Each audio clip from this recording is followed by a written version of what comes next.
जय हिंद बच्चों, जय हिंद दोस्तों। स्वागत है अपने इस यूट्यूब चैनल पे। बच्चों, आज के इस वीडियो में एक बार फिर से हम कक्षा 12 के विद्यार्थियों के लिए शिक्षा शास्त्र का महत्वपूर्ण क्वेश्चन लेकर आए हैं, जो 2024 बोर्ड एग्जाम के लिए बहुत ही इम्पोर्टेंट रहेगा। और बच्चों, सभी जो क्वेश्चन रहेंगे सभी किसी हर वर्ष में परीक्षाओं में पूछे गए हैं। तो चलिए देखते हैं हम लोग। सबसे पहले हम लोग वैकल्पिक प्रश्नों से शुरू करेंगे। पहला क्वेश्चन है कि प्राचीन काल में शिक्षा का आधार क्या था। प्राचीन काल में शिक्षा का आधार क्या था? धर्मशास्त्र, लौकिक साहित्य, वेद, भौतिक शास्त्र। तो दोस्तों सही जवाब यहाँ हो जाएगा डी हो जाएगा, वेद हो जाएगा। चलिए अगला क्वेश्चन हम लोग देखते हैं। क्वेश्चन नंबर 2 है कि वैदिक काल में विद्यार्थी कहाँ शिक्षा प्राप्त करते थे। वैदिक काल में विद्यार्थी कहाँ शिक्षा प्राप्त करते थे? विहार में, गुरुकुल में, मदरसा में, स्कूल में। तो दोस्तों वैदिक काल में विद्यार्थी गुरुकुल में शिक्षा प्राप्त करते थे, यानी गुरु के सभी प्रयोग कर शिक्षा प्राप्त करते थे। वैदिक काल में विद्यार्थी कहाँ शिक्षा प्राप्त करते थे? गुरुकुल में। अगला क्वेश्चन है कि नालंदा विश्वविद्यालय कहाँ स्थित है। नालंदा विश्वविद्यालय कहाँ स्थित है? गुजरात में, पूर्वी बंगाल में, महाराष्ट्र में, बिहार में। तो भैया सही जवाब क्या हो जाएगा? नालंदा विश्वविद्यालय बिहार में स्थित है। अगला क्वेश्चन आपके सामने प्रश्न नंबर 4 है। भारत में राष्ट्रीय साक्षरता मिशन की स्थापना कब हुई? भारत में राष्ट्रीय साक्षरता मिशन की स्थापना कब हुई थी? वर्ष 1948 में, वर्ष 1953 में, वर्ष 1966 में, वर्ष 1988 में। तो सच्चो सही जवाब यहाँ डी हो जाएगा, वर्ष 1988 में। देखो ठंड बहुत जब के पड़ रही है हमारे प्रयागराज में, और देखो जुकाम वगैरह हमारे हो, इसके लिए हम क्षमा चाहते हैं, तब भी पढ़ा रहे हैं। भारत में राष्ट्रीय साक्षरता मिशन की स्थापना कब हुई थी? वर्ष 1988 ईस्वी में। अगला क्वेश्चन है एरी विसेंट का जन्म कहाँ हुआ था? एरी विसेंट का जन्म कहाँ हुआ था? फ्रांस में, जर्मनी में, लंदन में, इटली में। 4 ऑप्शन आपके सामने दिए हैं। सही जवाब दोस्तों डी हो जाएगा, लंदन में। लंदन क्या है? ये ब्रिटेन की राजधानी है। तो एरी विसेंट का जन्म कहाँ हुआ था? लंदन में हुआ था। चलिए दोस्तों अगला क्वेश्चन हम लोग देखते हैं। नेक्स्ट क्वेश्चन है दोस्तों कि विश्व पर्यावरण दिवस कब मनाया जाता है? 5 मई, 5 जून, 5 अगस्त, 5 सितंबर को। विश्व पर्यावरण दिवस कब मनाया जाता है? तो 5 जून को मनाया जाता है। 5 से पर्यावरण, 5 से 5, विश्व पर्यावरण दिवस 5 जून को मनाया जाता है। 5 से पर्यावरण, 5 से 5। अगला क्वेश्चन है कि पर्यावरण का जनजीवन से क्या संबंध, कैसा संबंध है? पर्यावरण का जनजीवन से कैसा संबंध है? औपचारिक है कि साधारण है कि घनिष्ठ है कि कोई संबंध नहीं? तो दोस्तों पर्यावरण का जनजीवन से कैसा संबंध है? घनिष्ठ संबंध है। निम्न में से कौन सी प्राकृतिक आपदा है? अगला क्वेश्चन देखिए कि बहुत ही इंपॉर्टेंट क्वेश्चन है। निम्न में से कौन सी प्राकृतिक आपदा है? भूकंप, सूखा, बाढ़, ये सभी। तो दोस्तों ये सभी हो जाएगा, क्योंकि जो प्राकृतिक आपदाएं होती है, सूखा भी प्राकृतिक आपदाएं है, बाढ़ भी प्राकृतिक आपदाएं है, भूकंप भी प्राकृतिक आपदाएं हैं। तो प्राकृतिक आपदाएं से क्वेश्चन जरूर पूछा जाता है दोस्तों। अगला क्वेश्चन है भूकंप की तीव्रता मापने का पैमाना क्या है? Richter scale, Newton scale, SI scale, pascal scale. तो सही जवाब क्या हो जाएगा? यहाँ ए हो जाएगा, रिएक्टर स्केल। यानी भूकंप की तीव्रता मापने का जो पैमाना है, रिएक्टर स्केल से भूकंप की तीव्रता मापी जाती है।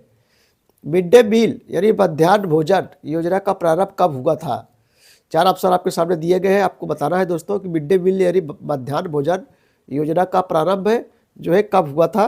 तो सही जवाब हो जाएगा वर्ष 1995 ईस्वी में। कब हुआ था बच्चों? वर्ष 1950 ईस्वी में।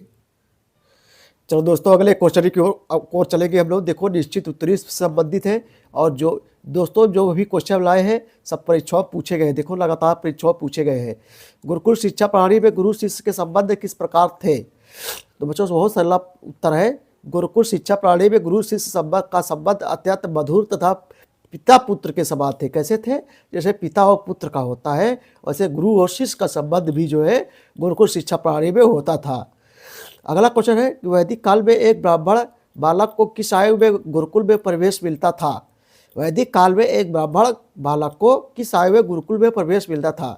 तो बच्चों ये 2023 में क्वेश्चन पूछा गया था। उत्तर हो जाएगा वैदिक काल में एक ब्राह्मण बालक को 8 वर्ष की आयु में गुरुकुल में प्रवेश मिलता था। कितने वर्ष की आयु भैया? 8 वर्षों की आयु में गुरुकुल में प्रवेश मिलता था। नेक्स्ट क्वेश्चन है कि प्राचीन काल में उच्च शिक्षा प्राप्त स्त्रियों को क्या कहते थे? प्राचीन काल में उच्च शिक्षा प्राप्त स्त्रियों को क्या कहते थे? तो प्राचीन काल में उच्च शिक्षा प्राप्त स्त्रियों को ब्रह्मावादिनी यानी विदुषी, विदुषी वाले होता है विद्वान, विदुषी कही जाती थी, यानी विदुषी महिला के नाम से जाते थे। आइए मेरे भाइयों, अगला क्वेश्चन देखते हैं जो लघुत्तरी प्रश्न है, बहुत इंपॉर्टेंट क्वेश्चन, 2 वर्षों से लगातार परीक्षा में पूछा जा रहा है। वैदिक कालीन शिक्षा के उद्देश्य बताइए। वैदिक काल में शिक्षा के क्या उद्देश्य थे? आइए इसका उत्तर हम लोग देखते हैं। देखो उत्तर देखेंगे, प्राचीन भारतीय या वैदिक कालीन शिक्षा का प्रमुख उद्देश्य आध्यात्मिक उन्नत था। आध्यात्मिक, जो अध्यात्म संबंधित होता है उसे आध्यात्मिक बोलते हैं, तो आध्यात्मिक उन्नत था। इसके अतिरिक्त अन्य उद्देश्य एवं आदर्श निम्नलिखित है। नंबर 1, ज्ञान तथा अनुभव को जो है प्राथमिकता देना। नंबर 2, चित्त वृत्तियों का जो है निरोध करना।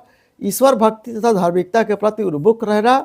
छात्रों के चरित्र का निर्माण करना और उसके बाद छात्रों के व्यक्तित्व का समुचित विकास करना। नंबर 3 अगला है सामाजिक तथा नागरिक कर्तव्यों के पालन की भावना का विकास करना। छात्रों में सामाजिक कुशलता का विकास करना। राष्ट्रीय संस्कृति के संरक्षण एवं प्रसार संबंधी उद्देश्य बताना। चलो मित्रों, अगले क्वेश्चन की ओर हम लोग चलते हैं। उपसंपदा संस्कार किस काल की शिक्षा में संपन्न किया जाता था? तो उपसंपदा संस्कार बौद्ध काल की शिक्षा में संपन्न किया जाता था भैया। अगला क्वेश्चन है, बौद्ध शिक्षा प्रणाली में शिक्षा के माध्यम के रूप में किस भाषा को अपनाया गया था? तो बौद्ध शिक्षा प्रणाली में शिक्षा के माध्यम के रूप में पाली भाषा को अपनाया गया था। कौन सी भाषा को? पाली भाषा को। बौद्ध काल में स्थापित की 2 प्रमुख विश्वविद्यालयों के नाम किए। तो बच्चों, एक था तक्षशिला, दूसरा है विक्रमशिला विश्वविद्यालय। चलिए दोस्तों, अगला क्वेश्चन हम लोग देखते हैं कि मध्यकालीन इस्लामिक शिक्षा के उद्देश्यों पर प्रकाश डालिए। मध्यकालीन इस्लामिक शिक्षा के उद्देश्यों पर प्रकाश डालिए। तो ये बच्चों, इसका उत्तर हम लोग देख लेते हैं। देखो बच्चों, मध्यकाल में भारत में मुस्लिम शासन था। मुस्लिम शासकों की नीतियों के तहत ही तत्कालीन भारतीय शिक्षा का परिचालन जो है होता था। मध्यकालीन शिक्षा के मुख्य उद्देश्य निम्नलिखित थे। नंबर 1, इस्लाम धर्म एवं संस्कृति का जो है प्रचार प्रसार करना। समस्त मुस्लिम समुदाय के लिए बहुपक्षीय ज्ञान का प्रसार करना। मुस्लिम नैतिकता का प्रसार करना। लौकिक सुख समृद्धि प्राप्त करना। इस्लाम धर्म की जो है श्रेष्ठता को जो है स्थापित करना। यही जो है मध्यकालीन इस्लामी शिक्षा के मुख्य उद्देश्य थे। बहुत कठिन नहीं है, आप अपने बस से याद कर सकते हैं। अगला क्वेश्चन वेरी इंपॉर्टेंट क्वेश्चन है, लगातार 3-4 वर्षों से पूछा जा रहा है परीक्षाओं में, लघुत्तरी प्रश्न है बच्चों। चलो उसके देखते हैं। नवोदय विद्यालय का संक्षेप में वर्णन कीजिए। आइए इसका उत्तर हम लोग देख लेते हैं। देखो, नवोदय विद्यालय की स्थापना तत्कालीन प्रधानमंत्री राजीव गांधी के शासनकाल में बनाई गई थी और नवीन राष्ट्रीय शिक्षा नीति 1986 की एक महत्वपूर्ण देन है। इस शिक्षा नीति में नवोदय विद्यालय को प्रगतिमूलक विद्यालय भी कहा गया है। विद्यालय को गति निर्धारक विद्यालय भी कहा जाता है।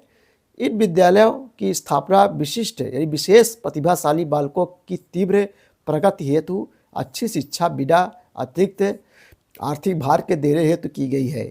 कार्यकारी योजना के अंतर्गत प्रगतिमूलक विद्यालयों को जो है नवोदय विद्यालय कहा गया। इन विद्यालयों में ग्रामीण क्षेत्र के प्रतिभाशाली बालकों का चयन प्रक्रिया के आधार पर प्रवेश दिया जाता है ताकि उनको आगे बढ़ने के अवसर मिल सके। नवीन राष्ट्रीय शिक्षा नीति 1986 द्वारा सही अर्थों में व्यक्तित्व का विकास करने की आवश्यकता पर जोर देते हुए तत्कालीन प्रधानमंत्री राजीव गांधी ने कहा था कि शिक्षा से बुद्धि का विकास होना चाहिए, व्यक्तित्व का विकास होना चाहिए, व्यक्ति का विकास होना चाहिए, तथा उपरांत कौशल अथवा हुनर और पैसा कमाने की क्षमताएं तो स्वतः ही अस्तित्व में आ जाएगी। मौलिकता, नवीनता, समानता इत्यादि विचारों से समावेशित नवीन राष्ट्रीय शिक्षा नीति 1986 में नवोदय विद्यालय की स्थापना एक अत्यंत महत्वपूर्ण जो है कदम है। माध्यमिक शिक्षा आयोग के अध्यक्ष कौन थे? तो वर्ष 1952-53 के माध्यमिक शिक्षा आयोग के अध्यक्ष कौन थे? तो डॉक्टर ए लक्ष्मण स्वामी मुदालियर। माध्यमिक शिक्षा परिषद के अन्य किस नाम से जाना जाता है? तो मुदालियर आयोग के नाम से भी जाना जाता है। माध्यमिक शिक्षा आयोग ने शिक्षा के उद्देश्य के रूप में उत्पादन में वृद्धि तथा व्यवसायिक कुशलताओं में वृद्धि की अनुशंसा की है। तो बच्चों हाँ, उत्तर होगा हाँ। कोठारी आयोग का गठन कब हुआ था, अथवा राष्ट्रीय शिक्षा आयोग का गठन कब हुआ था? तो 14 जुलाई 1964 ईस्वी को। कब हुआ था भैया? 14 जुलाई 1964 ईस्वी को। तो बच्चों ये थे मोस्ट इम्पॉर्टेंट क्वेश्चन।